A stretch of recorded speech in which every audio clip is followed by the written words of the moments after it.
할렐루야. 여러분 반갑습니다. 여러분 잘 오셨습니다. 예배 가운데 나오신 여러분들 주님의 사랑과 은혜가 예배 가운데 충만하게 임하시기를 주의 이름으로 축복합니다. 우리 옆에 분들에게 또 앞뒤에 있는 분들에게 이렇게 한번 인사 나누시겠습니다. 잘 오셨습니다. 은혜 많이 받으십시오. 세상 소식들을 신문이나 또 매스컴을 통해서 듣게 되면 가슴 아픈 소식들 많이 볼 수 있습니다. 정말 안 봤으면 좋겠다고 생각되는 그런 일들이 많이 벌어지죠. 사람이 사람을 죽이고 또 배신하고 또 폭력의 소식들, 이런 안타까운 소식들 많이 보게 됩니다. 좋은 소식들만 들었으면 좋겠는데 안 좋은 것들을 이렇게 보게 되니 참 세상 가운데 살아간다는 것이 무슨 의미가 있는가. 참 인간이 어떤 면에서는 참 선한 면이 있는데 어떤 면에서는 참 이렇게 어둡고 악하고 죄악된 면들이 있구나 하는 것을 늘 끊임없이 세상을 보면서 깨닫게 됩니다. 그런데 여러분, 세상만 그런 것이 아니죠. 세상에서 보여지는 그런 어두운 면들, 성경 속에서도 그대로 있습니다. 성경은 놀랍게도 우리가 알고 있는 바 좋은 것들만 성경에 나타나 있지가 않습니다. 성경에 보면 우리가 어떻게 이런 내용들까지 성경에 기록해 놓았을까 하는 그런 부분들이 성경에 그대로 묘사되어져 있습니다. 성경에 기록되어져 있는 것만큼 단순히 신화나 지어낸 이야기가 아니라 실제로 있었던 일들일 텐데 말입니다. 여러분, 첫 살인은 어디에서 일어났죠? 첫 살인은 아담과 하와의 자녀들, 그 가인과 아벨, 어떻게 보면 첫 인류에게서 형성된 가족 아닙니까? 그것도 형제지간끼리. 형제지간끼리 첫 살인 사건이 일어났습니다. 성경에서 세상에서 보여질 수 있는 그런 안타까운 내용의 가장 안 좋은 면들이 성경에서 가장 먼저 등장하는 것이죠. 여러분, 성경은 그래도 하나님을 믿는 믿음의 사람들의 이야기가 기록되어 있는 것 아니겠습니까? 하나님께서 처음으로 아름답게 만드신 이 지구와 세상과 그리고 하나님께서 뜻을 가지고 자기의 자녀로 만드신 아담과 하와, 그들이 비록 실패를 했지만 그 이후에 이제 아브라함과 이삭과 야곱에 걸쳐서 이제 내 백성들은, 내가 선택한 백성들은 세상 속에서 다르다. 내가 내 백성들을 이 세상에서, 이 범죄한 세상, 이 저주받은 세상에서 내가 하나님으로서 내가 그들의 하나님이 되고 그들은 나의 백성이 된 그런 것이 무엇인지 알려주겠다 하시면서 형성된 그 스토리들이 구약 성경에 기록된 거 아니겠습니까? 그런데 구약 성경의 내용들을 보면 좋은 내용들, 아름다운 내용들만 있는 것이 아니라 비참하고 비극적이고 안타까운 내용들이 오늘날의 뉴스에 등장하는 것처럼 등장하더라는 것이죠. 여러분, 하나님께서 마음 중심을 보시고 이스라엘 왕국에 온전한 왕으로 세웠던 왕이 있습니다. 누굽니까? 다윗이죠. 여러분, 그 하나님의 마음에 합했던, 하나님 마음에 보시기에 그 마음 중심이 올바랐다고 하는 다윗 왕이 어떤 범죄를 저지릅니까? 오늘 밤 자기 성을 거닐면서 유부녀인 밧세바를 보고 유혹을 느낀 나머지 유부녀를 범합니다. 그리고는 그것을 숨기기 위해서 자기의 그 밧세바의 남편이자 자기의 충직스러운 그 군인 신하에 있었던 우리아를 살인 교사합니다. 죽게끔 내버려두죠. 죽게끔 교사합니다. 이런 이야기들이 그대로 실려 있습니다. 하나님의 사람, 하나님 앞에 복받은 인생인 다윗이 왜 이런 범죄를 하는 걸 그대로 성경에서 기록해 놨을까요? 좀 숨겨주셔도 되는데. 그리고 거기에 보면 또 다윗의 아들 중에서, 다윗이 그런 범죄를 저지른 이후에 다윗의 아들 중에서 가장 아름답고 멋지다고 할 수 있는 아들 중에 압살롬이라는 아들이 있었습니다. 성경에서 이 압살롬의 아름다움을 남자 중에서 어느 정도로 아름답다고 표현을 했냐 하면 사무엘하 14장 25절 말씀해 보면 온 이스라엘 가운데 압살롬 같이 아름다움으로 크게 칭찬받는 자가 없었으니 얼마나 아름다웠으면 온 이스라엘에 소문이 다 났다는 겁니다. 그는 어느 정도였었냐면 발바닥에서부터 정수리까지 흠이 없었다 그럽니다. 예.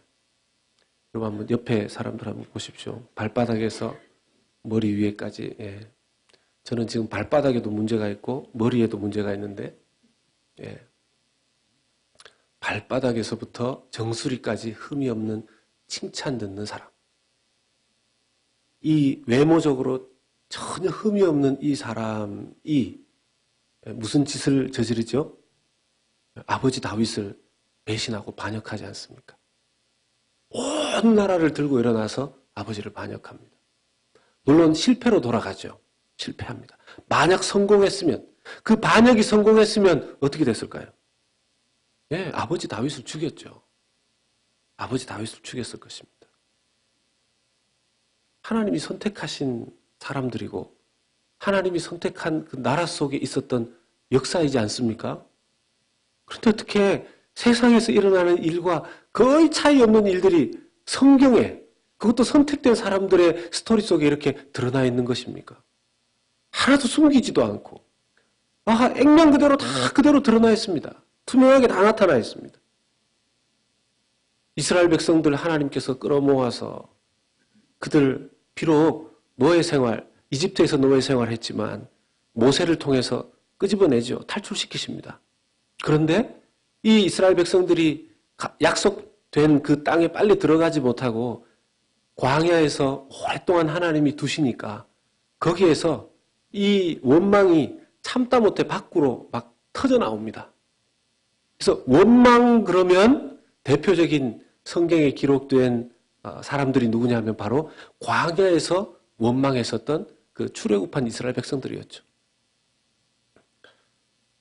만약 여러분 우리가 그 이스라엘 백성들처럼 광야에 40년 동안을 광야 생활을 하겠다고 한번 생각해 보십시오. 우리가 그 이스라엘 사람들이 그렇게 어떻게 원망할 수 있느냐? 하나님 앞에서. 아닙니다. 우리는 그 이상으로 원망할 가능성 많은 사람들입니다. 그 이상으로 원망할 가능성 많은 사람입니다.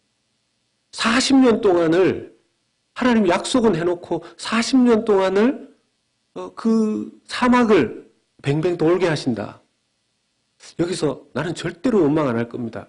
혹시 자신 있게 말씀하실 수 있는 분 있으십니까? 네, 쉽지 않을 겁니다. 쉽지 않을 겁니다. 우리는 40년이 뭡니까? 한 4일? 네, 좀 더 길게 잡아볼까요? 한 40일? 한 40일 정도 사막에 있으라 그러면 감당을 못할 거예요. 그런데 4년도 아니고 40년을 광야에 두었으니 원망할 만하죠. 원망할 만합니다. 구약 전체 성경은 하나님께서 이스라엘 백성들에게 믿음 생활 잘 하라고 하나님이 이런 분이시다 하는 것을 깨닫게 하려고 주신 성경입니다. 그런데 그 구약 성경의 내용을 이들은 잘 이해하지 못했습니다. 그리고는 이것을 다 법으로 바꾸어버렸죠. 율법으로 바꾸어버렸습니다. 지식으로 다 바꾸어버렸습니다.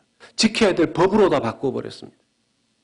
나중에 구약 성경에 너희들은 그래서 인간으로는 할 수 없다. 하나님이 직접 이 세상에 메시아로 와서 이 세상을 새롭게 해야지만 이 세상은 바뀔 수 있고 너희는 구원 얻을 수 있는 그 길이 열린다 하는 내용을 구약에 기록해 놓으셨는데 사실은 이 사건들과 이 모든 원리들을 다 지식으로 바꾸어 버렸습니다. 요한복음 7장 19절 말씀을 보면 모세가 너희에게 율법을 주지 아니하였느냐? 너희 중에 율법을 지키는 자가 없도다. 이해를 못하니 지킬 수가 없죠. 지키는 자가 없도다. 너희가 어찌하여 나를 죽이려 하느냐? 구약 성경에 예언되어졌던 예수님이 왔는데 예수님이 보니 구약 성경은 하나도 이해하지 못할 뿐만 아니라 그 성경을 안다고 하는 자들이 예수님 죽이려고 하는 겁니다. 여러분 예수님 실제로 죽이려고 했었던 사람들이 누구죠? 앞장섰던 사람들이.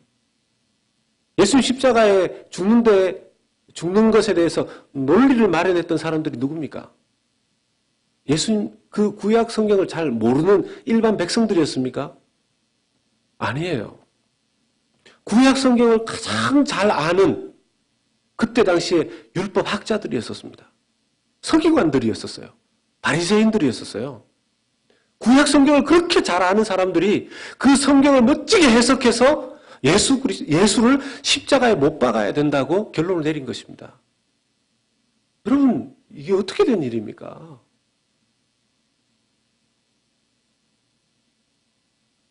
성경을 잘못 이해하면 여러분, 사람을 살리는 쪽으로 성경이 우리에게 역사되어지는 것이 아니라 자칫 잘못하면 사람이 죽는 쪽으로, 자칫 잘못하면 구원의 문이 열리는 것이 아니라 구원을 닫아버리는 쪽으로 성경이 작용될 수도 있습니다.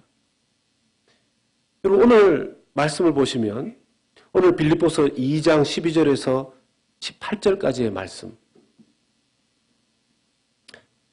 여러분 오늘 이 말씀 너무 좋죠? 너무 좋은 말씀 아닙니까? 읽어보셨죠 다? 내용들이 두렵고 떨림으로 너희 구원을 이루라. 너희 안에 행하시는 하나님의 그 역사하심으로 말미암아 하나님의 소원을 이루라.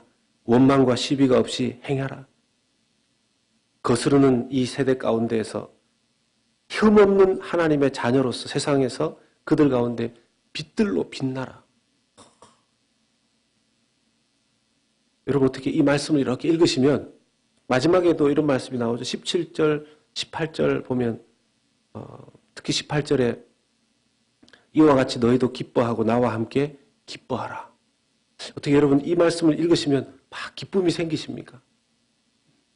역시 난 하나님 자녀야. 나는 어떻게 이렇게 세상 가운데에서 하나님 원하시는 일들만 할까? 나는 역시 흠이 없는 하나님 자녀야. 이런 생각이 드십니까? 아니면 빌립보 교회 참 믿음 좋다. 얼마나 믿음이 좋았으면 사도 바울이 빌립보 교회에 이렇게 칭찬을 하면서 이렇게 말씀을 보내주고 그런데 우리하고는 좀 나하고는 거리가 머네. 나는 좀 어렵겠네.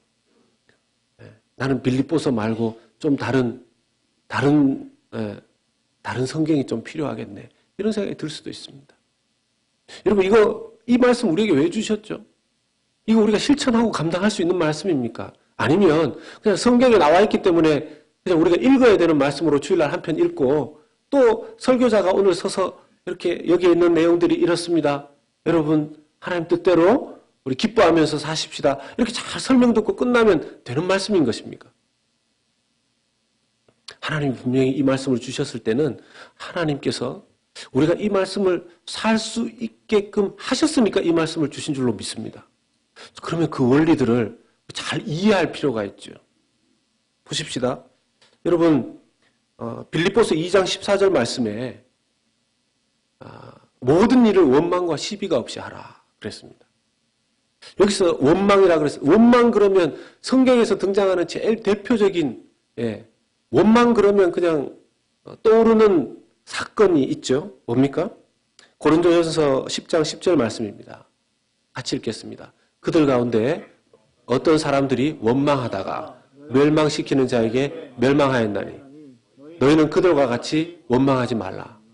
그럼 여기 누구죠? 아까도 말씀 나누었지만 이스라엘 백성들 광야에서 40년 보낼 동안 저 원망을 했습니다. 그 원망이 이 원망이에요. 그 원망이 이 원망입니다. 이 헬라어 단어 원망이 공기스본이라는 단어인데요. 불평을 품고 수근거리다 하는 단어입니다. 불평을 품고 계속 수근거리는 거죠. 불평을 품고. 이스라엘 백성들이 광야에서 하나님께 불순종할 때 이 불평을 마음에 품고 계속 이야기하는 거죠. 서로서로. 근데 사실 서로에게 얘기했지만 그 대상은 누군 겁니까? 하나님이신 거죠. 서로가 말했지만 대상은 하나님께 불평한 거죠. 원망과 시비가 없이 하라. 시비라는 단어. 2장 14절에 시비라는 단어 보십시다. 시비라는 단어를 보면 헬라어로 디알로기스몬이라는 단어라고 하는데요. 논쟁, 소동 이런 단어라고 합니다. 악한 생각으로부터 무엇인가가 나와서 계속해서 논쟁하는 것을 의미하는 거죠. 모든 일에 있어서 원망하지 말고 불평하지 말고 시비가 없이 논쟁하지 말면서 일을 하라는 것입니다. 여러분, 우리 속에 이런 욕구, 이런 성향, 실제로 이런 일들이 일어날까요? 일어나지 않을까요? 일어나죠. 우리는 뭐 하지 말라면 더 해요. 좀 보면. 네. 원망하지 마. 이러면 더 뒤에 가서 더 원망할 거야. 이러면서 더 해. 시비하지 말라고. 이러면 더 시비합니다.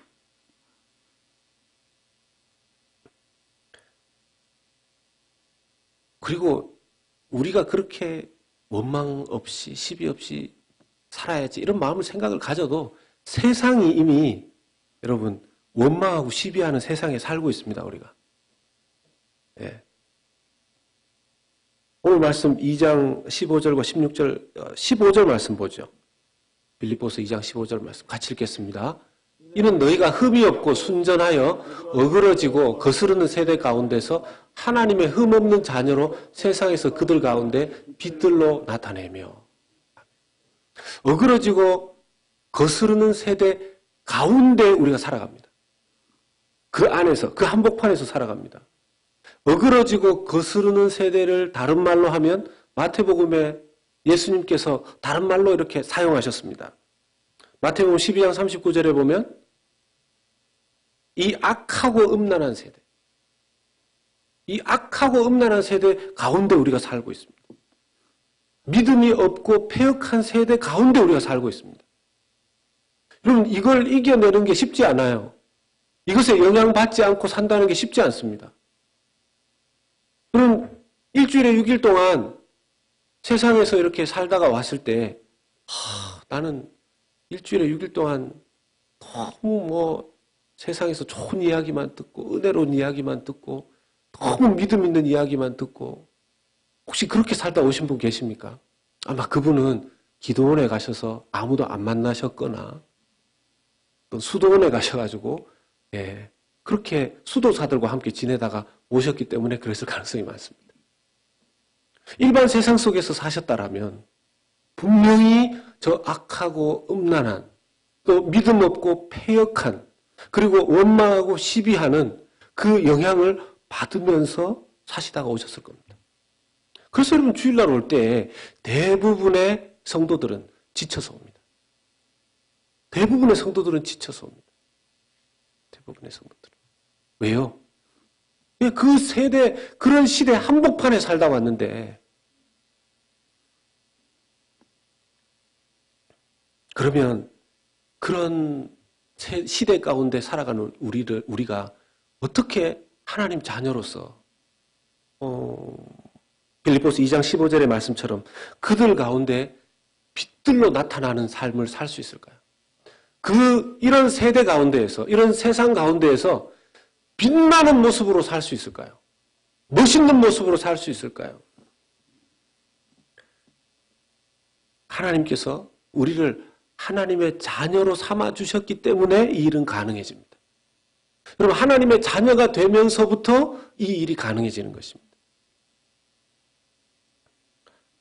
여러분, 우리는 우리 속에 전혀 선을 바라보는 마음은 있지만 우리가 좀 이게 우리 자신에 대해서 우리의 죄의 문제에 대해서 좀 이해할 필요가 있는데요. 우리는 선을 추구하려는 마음은 아직 살아있지만 그 선을 완벽하게 행할 수 있는 능력은 없습니다. 그래서 칼빈의 신학에 의하면 이것을 인간의 전적인 타락이라고 부르거든요. 인간의 전적인 타락이 뭐냐 하면 선을 행할 수 있을 만큼의 능력이 모든 인간에게 하나도 없다 이런 뜻이 아닙니다.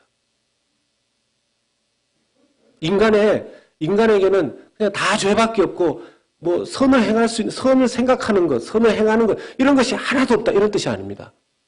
전적인 타락은 무슨 뜻이냐면 인간이 선을 행할 수 있는 생각이나 능력이 일부 있다 하더라도 여러분 보십시오. 안 믿는 사람들도 세상 속에서 좀 선을 행하는 사람들이 있지 않습니까? 그러나 어떤 그 작은 선이 있다 하더라도 그 선으로는 구원에 이를 수 있는 선을 행하는 사람은 아무도 없다는 뜻입니다. 그러니까 소위 말해서 구원불능. 인간 스스로는 구원불능이라는 것이죠. 인간 스스로는. 그런데 인간 스스로 구원불능인 우리가 그러면 구원받게 되고 구원받은 이후에 하나님의 자녀가 됨으로 말미암아서 오늘 빌립보 교회에 말씀하시는 이런 빌립보 교회에만 이 말씀을 주시는 게 아니에요. 오늘날의 신약의 모든 교회와 성도들에게 이 말씀을 주시는 줄로 믿습니다. 그러면요, 오늘날 신약의 모든 교회들, 빌립보 교회를 포함해서 이 말씀을 살아낼 수 있는 사람들은 다른 사람들이 아니라 하나님의 자녀들만 이 말씀을 살아낼 수 있는 줄로 믿습니다. 그러므로 우리가 점검해야 되는 것, 내가 하나님의 자녀이냐 하는 것이죠. 하나님의 자녀인가? 사랑하는 여러분, 하나님의 자녀 맞으십니까? 하나님의 자녀인데 왜 이렇게 흠없는 세상 속에서 하나님 자녀처럼 잘 살지 못할까요? 왜 그럴까요? 내가 너무 악해서, 그거는 이미 기정사실이라니까요. 내가 너무 약해서, 그건 이미 다 알고 있는 사실이지 않습니까? 우리 모르시는 분 있습니까? 내가 약하고 부족하고 이거 혹시 모르시는 분 계십니까? 모르시는 분은 저한테 오십시오. 제가 저를 알려드리겠습니다. 인간은 누구라도, 목사 아니라 뭐라도 인간 스스로는 어떻게 할 수 있는 힘이 없는 사람들입니다. 자, 그런데 하나님의 자녀는 되었는데 자녀인 것은 같은데 왜 이 악하고 어그러진 세대 가운데서 하나님 뜻대로 살아내는 것은 부족할까요? 하나님을 잘 몰라서 그렇습니다. 하나님의 자녀가 되었다라는 의미가 무엇인지 잘 몰라서 그렇습니다. 오늘 말씀해 보면 빌립보 2장 13절 말씀 보겠습니다. 빌립보 2장 13절 말씀 보겠습니다.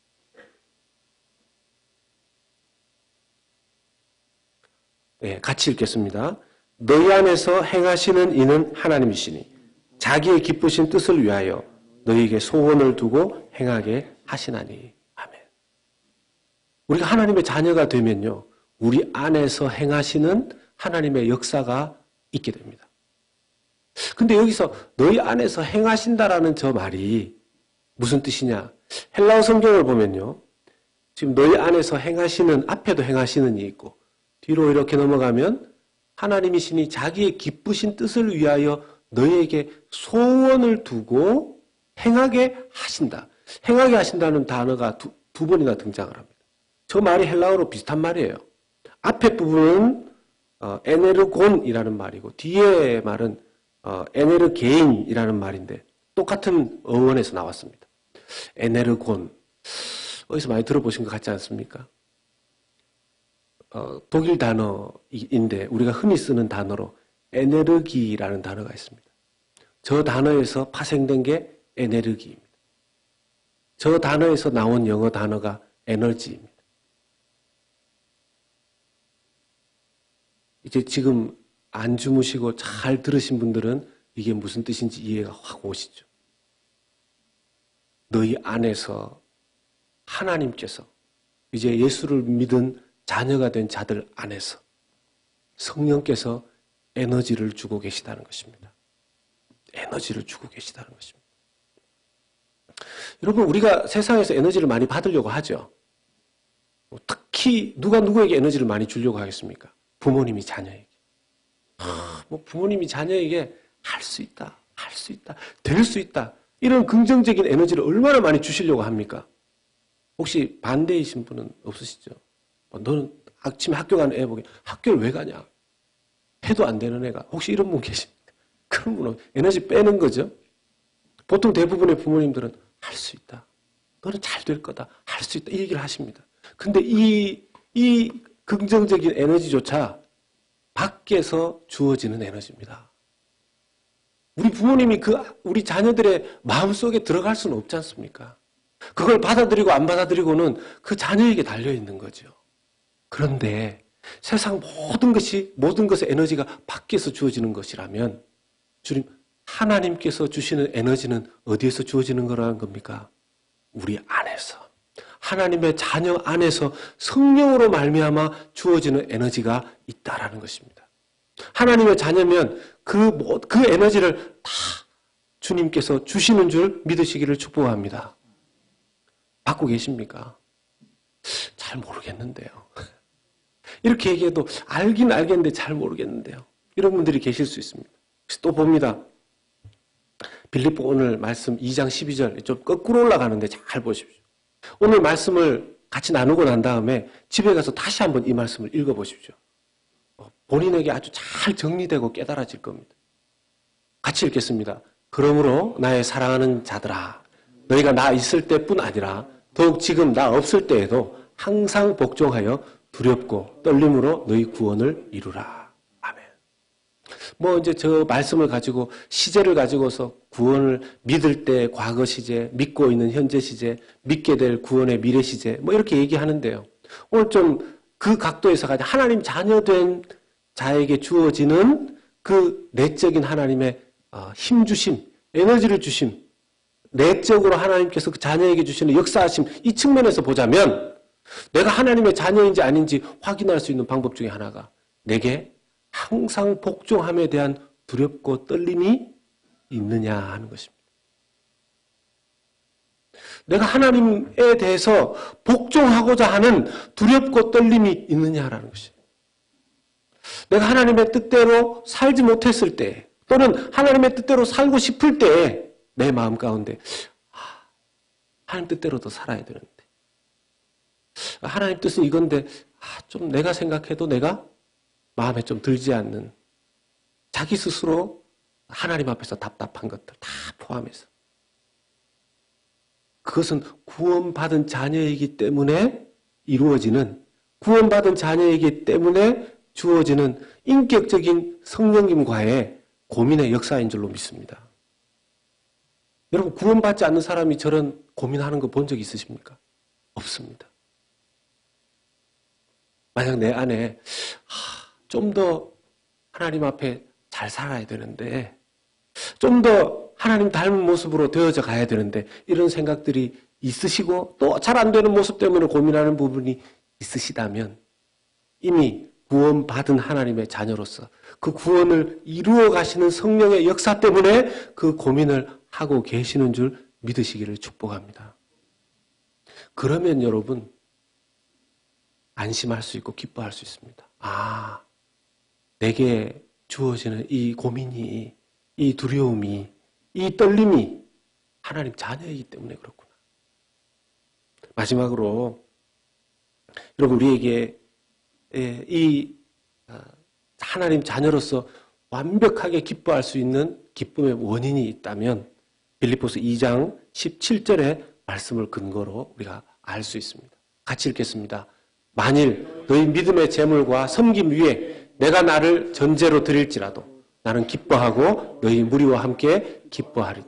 아멘. 이 사실은 사도 바울이 빌립보 교회 성도들에게 하는 이야기입니다. 사도 바울이 자기 입장에서 너희의 믿음의 재물과 섬김 위에 내가 나를 전제로 드릴지라도 이 전제는 이제 제사를 구약에 제사 드릴 때 마지막으로 부어드리는 포도주입니다. 이 포도주를 마지막에 이 제물 위에 부어드리면 그 제사가 종결이 되는 거예요. 다 덮음으로써. 제물 위에 붓기도 하고 제단 앞에 쏟기도 한다고 그랬습니다. 근데 이제 이게 내가 나를 전제로 드릴지라도 바울 자기 자신이 포도주가 아닌데 뭘 전제로 관제로 드립니까? 자기의 피를 의미하는 거죠. 자기의 순교의 피를 의미하는 거죠. 와, 사도 바울이 빌립보 교회 교인들을 얼마나 사랑했으면 빌립보 교회 교인들이 얼마나 예뻤으면 그냥 자기가 거기에서 순교를 해서 순교의 피를 그 빌립보 교회 성도들을 위해서 다 쏟아붓고 흘려도 자기는 기뻐하고 여러분들과 함께 기뻐하겠다 이렇게 얘기를 할까요? 여러분 빌립보 교회의 성도들이 그렇게 완벽했겠습니까? 빌립보 교회 성도들이 완벽했겠습니까? 완벽했으면 성경을 보냈겠습니까? 완벽했으면 하나님 말씀을 보냈겠습니까? 부족했으니까 하나님 말씀을 보냈죠. 여기에 원망과 시비가 하나도 없었겠습니까? 여러분 자녀들 중에서 서로 다투지 않는 자녀들을 향해서 다투지 마라. 그 얘기를 계속 하십니까? 다투니까 다투지 말라고 하죠. 원망이 있으니까 원망하지 말라고 하죠. 빌립보 교회에도 그런 부족한 모습들이 있었던 거죠. 그런데 어떻게 사도 바울이 너희 믿음의 재물과 부족한 섬김 위에 자기를 그냥 다 드려도, 내 피를 그냥 다 쏟아서 너희들 위해 다 드려도 나는 기쁘다, 그렇게 말할 수 있을까요? 사도 바울이 하나를 깨달았기 때문이죠. 뭡니까? 자기가 죄인이고 자기가 전혀 선을 행할 수 없는 그런 죄인이었음에도 불구하고, 여러분 로마서 7장 18절과 19절에 보면 사도 바울이 자기가 얼마나 악한 존재인지에 대한 고백이 나오지 않습니까? 내 속 곧 내 육신에 선한 것이 거하지 아니하는 줄을 아노니 원함은 내게 있으나 선을 행하는 것은 없노라. 내가 원하는 바 선은 행하지 아니하고 도리어 원하지 아니한 바 악을 행하는도다. 이게 사도 바울의 자기 고백 아닙니까? 내가 원하지 아니하는 바 악을 행한다. 자기가 악을 행한다는 겁니다. 그런데 여러분, 빌립보 교회를 위해서 자기 피를 다 쏟겠다고 이야기하는 이 사도 바울, 자기 악을 행하는 자기를 위해서 예수님께서 십자가에서 자기를 위해서 피를 다 뿌려주셨다는 걸, 그걸 깨달은 거 아닙니까? 여러분, 우리가 잘 살고 하나님 위해서 잘 지내고 흠도 없고 멋지게 살고 하나님 보시기에 하나님 자녀로 삼을 만할 그때 십자가에서 우리를 위해서 피를 흘려주셨습니까? 아니면 지금이나 그때나 별 진배 없는 모습일 때에 십자가에서 그 피로 우리를 다 덮으셨습니까? 언제입니까? 언제입니까? 우리가 하나님 자녀로서 영원히 기뻐할 수 있는 이유. 여러분, 내가 하나님 앞에 뭔가 좀 선한 일을 행하면 기뻐하고, 내가 하나님 앞에 뭔가 좀 잘못하고 실수하고 이러면 또 위축돼서 넘어지고 자빠지고, 그런 일들이 생기는 이유가 뭐죠? 하나님이 나를 자녀 삼아주신 근거를 자꾸 자기의 선행으로 돌리는 겁니다. 하나님이 우리를 언제 자녀 삼아주셨다고요? 우리가 아직 여전히 죄인이었을 때. 사도 바울이 그것을 깨닫고 나니까 그는 영원히 기뻐할 수 있게 됩니다. 그리고 그 사랑을 깊이 깨달은 자들로서 그 사랑 안에서 내가 빌립보 교회 나 같은 죄인도 하나님이 날 위해서 그렇게 피 흘려주시고 덮어주셨는데, 빌립보 교회 성도들 이미 하나님이 주의 피로 다 덮어주신 주님의 자녀들인데 내가 이 감옥에서 순교하더라도 나는 기쁩니다. 당신도 나와 함께 기뻐해 주십시오. 사랑하는 여러분, 세상 가운데에서 하나님의 뜻을 거스리고 또 어그러진 세대 가운데에서 오늘 여러분 제일 사람이 선한 마음으로 이렇게 있을 때가 언제냐면 저 문 열고 들어오실 때. 요 안에 그냥 요 안에 이렇게 계시는 대로 살면 아무 문제가 없습니다. 요 안에서 나쁜 마음을 내가 그냥 어떻게 해서든지 오늘 한번 나빠져 봐야지. 혹시 이렇게 생각하는 분 지금 계십니까? 아무도 없죠. 근데 희한하게 저 문만 열고 나가면 아까 말씀 가운데 악하고 음란한 세상 가운데 놓여지게 되면서 내가 나를 의지해서 신앙생활을 하면요 무너집니다. 낙심합니다. 몇 시간 못 가서 차문 열고 내가 그렇게 해서 하나님 자녀 되었지. 나가서 누구 딱 바라보면 예전에 받았던 상처가 확 올라오고, 차 타고 문 열고 나가서 교통 이렇게 하는데 그냥 잘 안 비켜주는 누군가를 보면서 못된 사람 같으냐. 이게 막 올라오면서 예배 드리고 나와서 이 마음이 이게 뭔가 이러면서 금방 무너지는 거죠. 사랑하는 여러분, 하나님의 자녀됨을 잘 이해하시고 그 하나님의 자녀됨 때문에 세상 가운데에서 기뻐하실 수 있는 주님의 자녀들 다 될 수 있는 이름으로 축복합니다. 내 안에서 역사하시는 하나님, 여러분 바라보십시오. 여러분 한 주간 사실 때, 또 주님 오실 날까지 지내실 때 내 안에서 내게 힘을 주시는, 에너지를 주시는, 그 에너지를 주시는 성령의 능력을 의지하시는 여러분들 되시기를 바랍니다. 계속해서. 그리고 또한 주님께서 나를 언제 자녀 삼아 주셨는가? 내가 뭐 잘 살 때, 내가 뭐 직분 받았을 때, 내가 뭐 크게 뭐 헌신했을 때, 그때가 아니고 죄인이었을 때, 여전히 죄인이었을 때. 여기 말씀에 믿음의 재물과 섬김 위에 그랬죠. 믿음의 재물은 뭡니까? 이제는 뭐 자막이 아주 막 단어만 얘기해도 탁탁 뜹니다. 이제 저게 성령의 내적인 역사 때문에 막 자기 기술도 있지만 우리의 믿음의 재물이 뭐죠? 예배 아닙니까?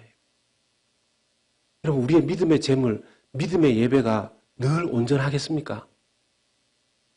여러분, 저를 포함해서 여기 계신 분들, 우리 믿음의 예배가 늘 온전합니까? 아닙니다. 우리 믿음의 섬김이 늘 온전합니까? 아닙니다. 그런데 거기에 우리의 예배가 부족함에도 불구하고 이미 다 아시고, 우리 믿음의 삶과 봉사가 부족한 거 다 아시고, 주님께서 한 방울도 남김없이 그런 우리를 위해 십자가에 그 피를 다 쏟아 부어 주신 줄로 믿습니다. 제가 예화를 하나 말씀드리고 말씀 정리하도록 하겠습니다. 연희교회 이성희 목사님의 그 설교를 제가 보면서 참 은혜 받은 건데 여러분들과 나누려고 합니다. 오늘 말씀과 연결이 되어져서. 라틴어로 성경을 번역한 학자 중에 히에로니무스라는 학자가 있습니다. 이 사람의 영어식 이름이 뭐냐면 제롬입니다. 제롬. 들어보셨죠? 이분은 성경을 번역할 때 죽기를 각오하고 성경을 번역했기 때문에 내가 그냥 뼈가 될지라도 해골이 될지라도 목숨 걸고 나는 라틴어 성경을 번역한다 그래서 실제 해골을 옆에 놔두고 성경을 번역했다 그래요. 열심히 기도하는 가운데 성경을 번역하는데 기도하면서 갑자기 환상 가운데 예수님을 만나게 된 겁니다. 근데 제롬이 예수님께 막 너무 기뻐하면서 예수님, 제가 예수님께 저의 정성을 다해서 좀 선물을 드리고 싶은데 어떤 선물을 드리면 주님께서 기뻐하시겠습니까? 예수님께서 하늘과 땅이 다 내 것인데 제롬아 무슨 선물을 내가 필요로 하겠냐? 필요 없다.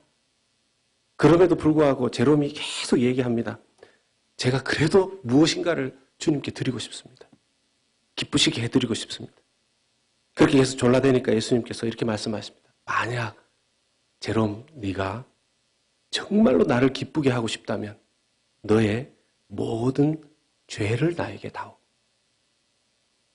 너의 모든 죄를 나에게 다오. 이것을 위해서 내가 나를 버렸고 이것을 위해서 십자가에서 너를 위해 달렸기 때문에 이것보다 내 마음을 더 기쁘게 할 것은 없다. 이렇게 말씀하셨다는 겁니다.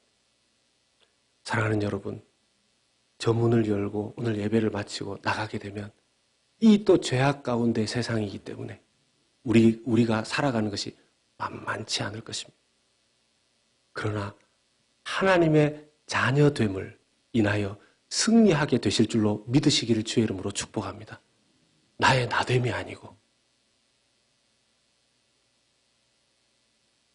함께 기도합시다.